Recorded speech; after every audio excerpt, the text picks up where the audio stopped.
Welcome to r/IDontWorkHereLady, where we share stories about folks that are mistaken for employees by irate customers. And today's first story is, Contractor lost a deal because he doesn't believe that I don't work here.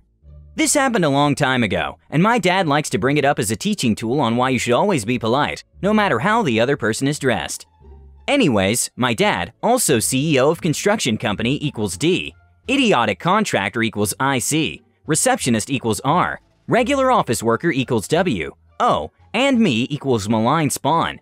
Setting: my dad's company's reception area. Little background: I had an internship that was near my dad's office, but growing up, I never stopped by my dad's office ever, so his colleagues knows that he has kids, but doesn't know how I look like. So here goes. My internship ended way earlier than expected, and I called my dad and see if he would like to grab lunch with me before I head home. He said yes, but let me know that he's in a meeting and might take a while. I was fine, said I'll wait in the lobby till he's done. Cue me stepping into the reception area and telling the receptionist that I'm here waiting on someone. Receptionist: okay, do you want me to call whoever you're waiting on so they know you're here? Me: no thank you, he already knows I'm waiting. So I settle down on one of the nice couches and pull out a folder for my internship and read. I then spy the nice coffee maker and decided to make myself some coffee. Then in comes Contractor, basically storming into the place like he owns it. Contractor to receptionist: hey, I'm here, call worker and let him know. I need to go over some stuff with him before presentation. Receptionist was polite and got on the phone quickly to call worker, I presume. And you, make me a coffee, I take it black. Since I was a dumb A and again I don't work here, I didn't realize he was speaking to me. Contractor: you, miss? I look up: yes you, make me a cup of coffee black. Me: no thank you, I'm just waiting on someone. I have no idea why he thinks I work there, as I'm dressed way too casually to be working there at all. All the ladies wear business suits and I'm there in jeans and a casual top. Contractor: what do you mean no? Do you know who I am? I have a contract with this company. I will tell your boss you were rude and you won't have a job at all. The poor receptionist looked horrified and tried to defuse the situation. Receptionist: Contractor, I just called worker and he's on his way down. Why don't you take a seat? Contractor: I don't believe this. Is she, gesture at me, here for an interview? She's not gonna get the job now. That's the problem with people just starting out, no respect. Rant, rant, rant, and some slurs here and there. I just ignored him and sat back down sipping my coffee. Just then worker shows up, hearing the tirade. Worker: what's going on? Contractor: this girl, gestures to me sipping coffee again, is rude and disrespectful. I told her to make me a coffee and she refuses. Receptionist: worker, she said. Worker waves receptionist off. I'll take care of this, don't worry about it. Now miss, looks at me while I stare at him with my eyebrows raised slightly. I probably looked like a bee, cause I was getting annoyed as heck. Contractor here is a very important person at this company. Are you here for an interview? Go get him the coffee and I'll talk to HR about this, okay? Me: I don't work here nor do I want to. I'm waiting for someone. Worker at receptionist: who's she waiting for?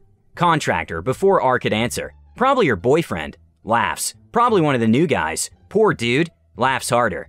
Worker: now miss, you're making things difficult for your friend. He said it in a condescending tone, when you're rude to his bosses at work. Your boyfriend could be fired for this.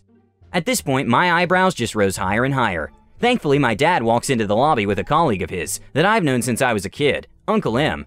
Receptionist: boss? Loudly: going to lunch now? Dad: yes, sees me getting berated by two guys. What happened? Worker: nothing boss, just some new guy's girlfriend who's rude to Contractor. I'll talk to him and get it sorted out, and Contractor and I will have the presentation ready after lunch. Dad: huh? Confused face: boyfriend?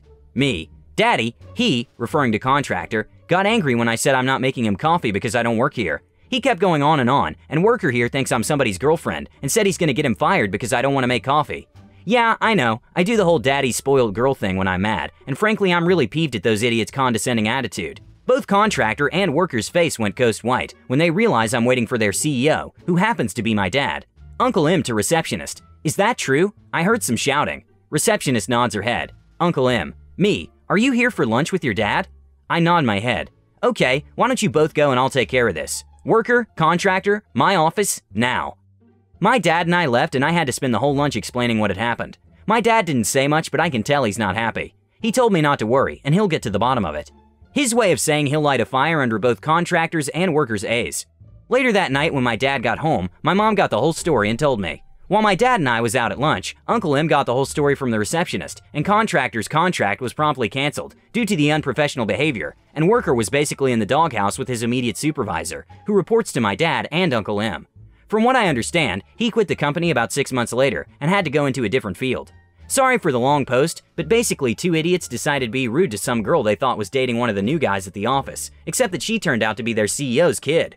Today's second story is The Saga of the Zip-It Lady. Another post reminded me of this one. It happened about 9 years ago. I'm on mobile, blah blah. I'm gonna preface this by saying I don't know for sure if the woman thought I worked there or just randomly chose me, but I still think it fits.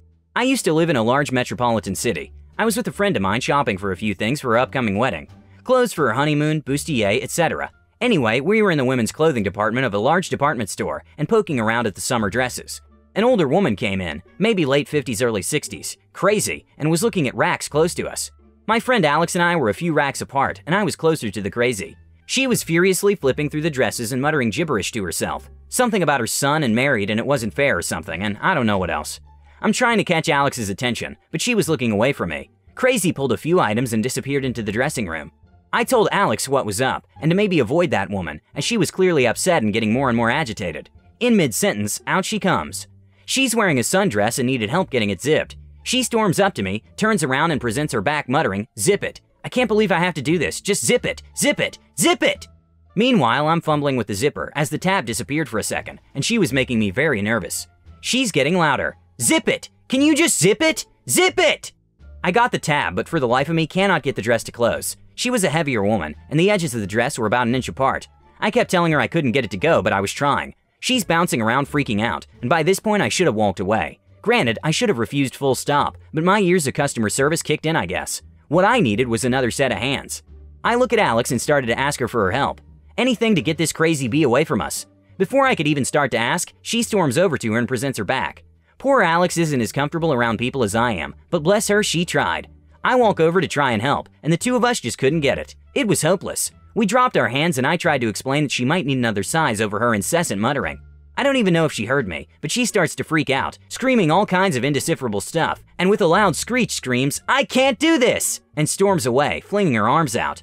Her arm caught in a rack of clothes, and she sent several articles of clothing and their hangers flying, right at my face. Luckily, I threw my arm up and protected my face. I had a shirt on my shoulder and a hanger caught in my buttons. The rack fell over and she went screeching like a banshee toward the customer service counter, where a young woman was behind the desk, trying in vain to help a family that couldn't speak English. Alex and I didn't stick around. We took off half running, half low crouching away and hid in the next apartment. We're ducked down in housewares and saw this poor family that doesn't even speak English, trying to help her get into this D dress. We were laughing and so bewildered and looking at each other saying, "OMG, WTF just happened," at what had just occurred. It was the main topic of discussion with our friends and family over the next several days. Alex even wanted me to zip her into her wedding dress on her day, just so she could say it again and calm her nerves. A couple bridesmaids didn't get the joke, so we got to tell it again. To this day, I can call or text Alex and say, "Zip it," and she will bust out laughing. Good times. The next story is, I'm mistaken for the school custodian by substitute teacher while trying to drop off paperwork.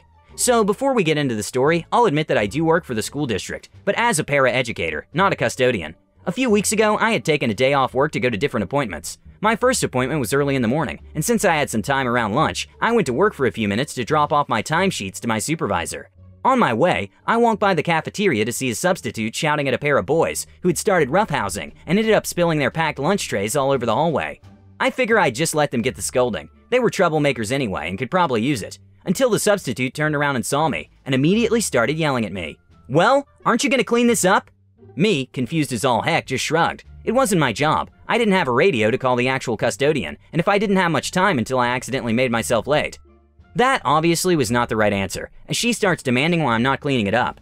And seriously, what was she expecting? For me to just get down on my knees and clean the pile of spaghetti, pizza, peaches, green beans, and milk with my hands? So I do the only thing I can think of, and tell her that's not my job. That was even worse, as she starts screaming, "Don't you work here?" "Yeah, but..." "Then do your job." It was then that I realized that as a substitute, she's never actually seen the custodian, and she was assuming that since I had a lot of keys that I had to be the custodian, which no, I am not. So the substitute keeps shouting at me like she had the students, not letting me talk, until the main secretary walks by, and she just flips her SH. She storms up, starts demanding to know what's going on. When the substitute tries to answer, the secretary shuts her down and asks me why I was here when I had the day off. I told her that I had to come by to drop off my timesheets before my second appointment, and how the substitute had started yelling at me without letting me talk. And boy was the secretary not happy. She got a radio, called the actual custodian, and sent me off to deliver my timesheets. I found out this morning that the secretary had reprimanded the substitute for her treatment of students and fellow staff, and when the teachers found out, they ended up blacklisting her from subbing in their classrooms. I feel kinda bad, but also not, since I had only met her that once and she had been awful. Another funny story is, I'm just here for the discount candy, ma'am. It's the day after Halloween, and that means it's discount Halloween candy time. So I went to Walmart after work to see what was left. Sorry for the length, but this requires a little bit of setup. One side of the candy aisle had Halloween candy in messy piles and scattered all over the shelves. The other side was mostly empty, with some Christmas candy towards one end. There were about 6 to 8 people in the aisle, all digging through boxes and piles of bags, trying to find their favorite candy. I overheard a guy next to me tell his wife, I assume, that he was looking for Lifesaver gummies.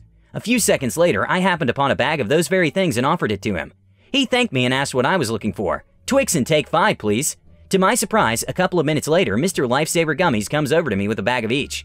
Somehow, as more people crowded into the aisle, this evolved into a number of people standing on the Christmas side of the aisle, calling out what they were looking for, while about 5 people, including myself and Mr. Lifesaver Gummies, rooted through piles and boxes of candy, passing on the coveted items.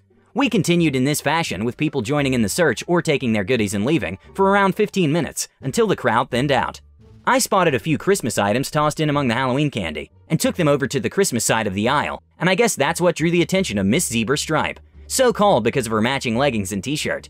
"Where's the pizza sauce?" came a voice from behind me as I dropped the Christmas candy on the shelf. I turned and there she was in all her sequined glory. Probably with the pasta sauce a few aisles down," I answered. "Well, can't you show me?" "If it's not with the pasta sauce, I don't know where it would be," I told her. "There's a whole aisle of pasta and tomato sauce, you can't miss it." She made that noise. You know the one. Everyone writes it as but that's not really what it is. "It's your job to show me," she whined. My job?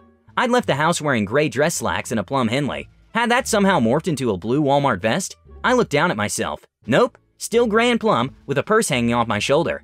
I don't work here. I'm just here for Halloween candy." She made a face that could curdle milk, tisked at me and said, "Well, why are you helping people and putting SH away then?" My original friend, Mr. Lifesaver Gummies, overheard and piped up, "Because she's not an a-hole."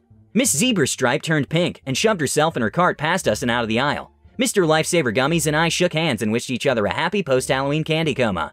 So as far as entitled customers go, it was a pretty mild experience, and my first. My resting bee-face has previously done an excellent job of scaring people off, but my impromptu candy search team-up more than made up for it. Thanks for watching, bye!